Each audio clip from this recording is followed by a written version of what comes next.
Hey people, welcome to Top Gun's Liar or Lair, whatever. Sorry, sorry it's been so long.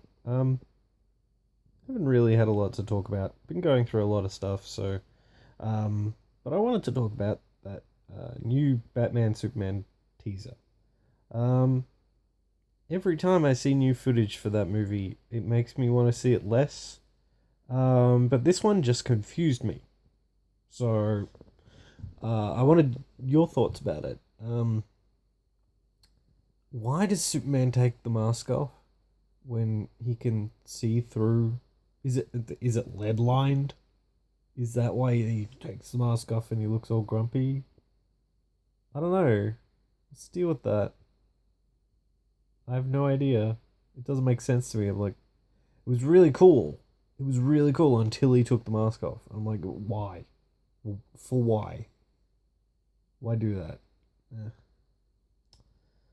Anyway, I just recently finished Arkham Knight. Um, I bought it and I finished it very quickly um, because I just couldn't stop playing it. The thing about the Arkham games, they don't drag too long, but they also don't feel short. They feel like a really good meal um, that you could eat over and over again. It's just so good. Um, yeah, so I highly recommend Arkham Knight, especially if you like the first two games, because it just and my thing is don't try to do too many sub quests prior to going to the point of the story where you get the new Batsuit. That was my problem. I did a lot of side quest stuff. Because that's what you do. That's what I do anyway. But in this game you get like certain things unlocked at certain points. Kind of like in the first game, how you couldn't get certain trophies without progressing through the game a bit further. Um, yeah, I had to kind of look up how to do some of the Riddler trophies, which I guess is good. But I kind of wish there was more Riddler trophy stuff that was uh,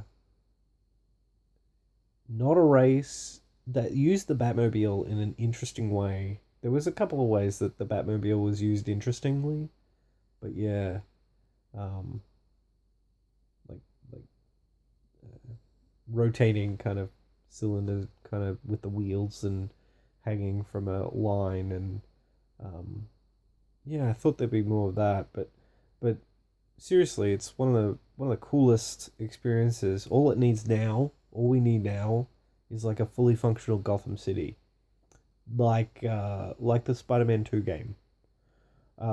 We need a fully functional Gotham City that is the entirety of Gotham City. Even Arkham Knight doesn't have all of Gotham City, which is pretty crazy.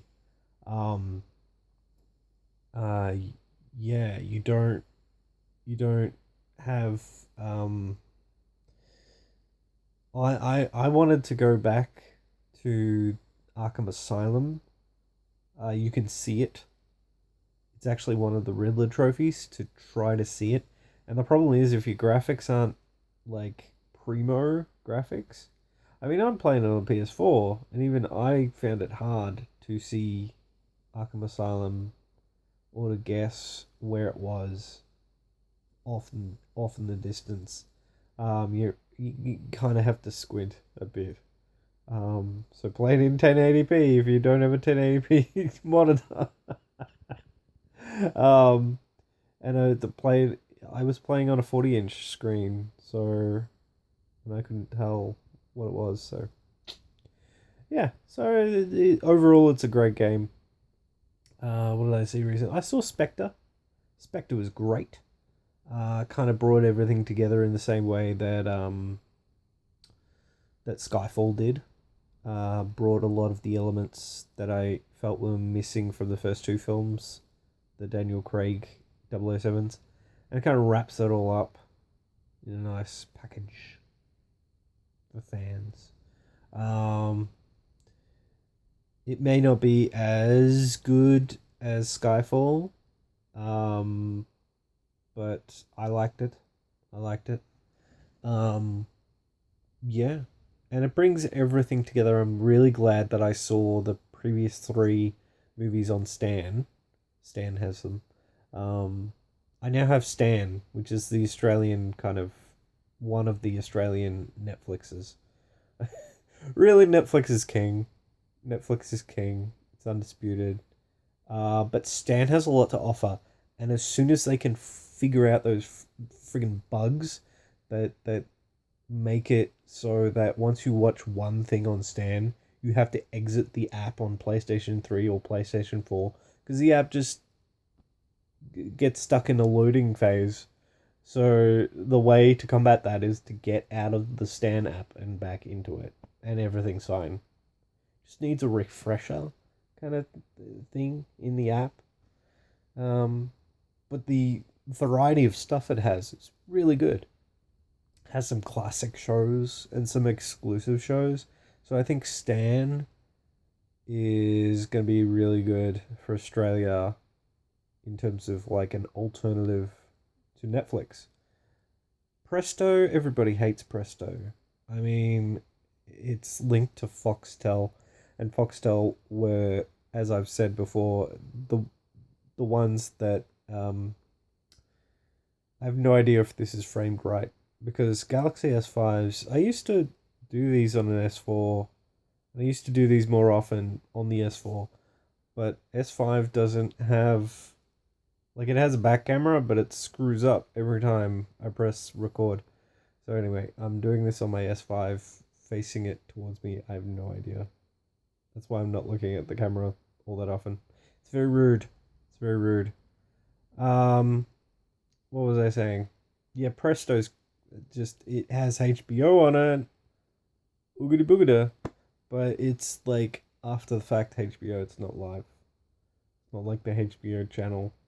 Um and it's just another arm of Foxtel after Foxtel was like, no, these streaming services, nobody's gonna want them. And then they friggin' got a streaming service and did what Foxtel does, which is buy out things to make them exclusive on that service. So screw that. We want variety. We want choice. And they really restricted Game of Thrones, which just leads to people pirating it. I don't pirate it. I buy the Blu-rays when they come out, so I gotta wait even longer than everybody else. Um, although the last season, I actually bought the season outright uh, from digitally from PlayStation, I think. I think PlayStation, yeah, through the PlayStation Network. I bought the season to watch on my PlayStations because I knew it would function. And that's what I watch all my media on is my PlayStation. So that's my ramble. That's my rant. Um, I miss my girlfriend in the UK. I'm trying to DM and create a world that will suit her character, and it's going to be a one character campaign. It's kind of gonna be crazy. So I want to. I know I don't get a lot of views on my videos anymore, but I want to experiment something with you guys, and I might make a separate video about that, where you can help me build the world. I've got several ideas for where the campaign can go, and several story ideas, and I can just put them all into the same world, which is great.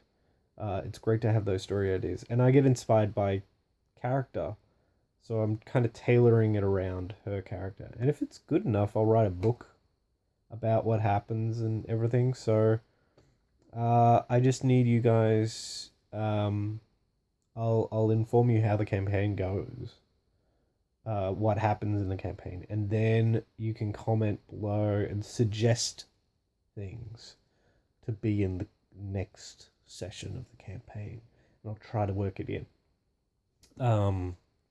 The best one, or the only one, depends. But anyway, love you guys. I've had my coffee, so I love everything right now.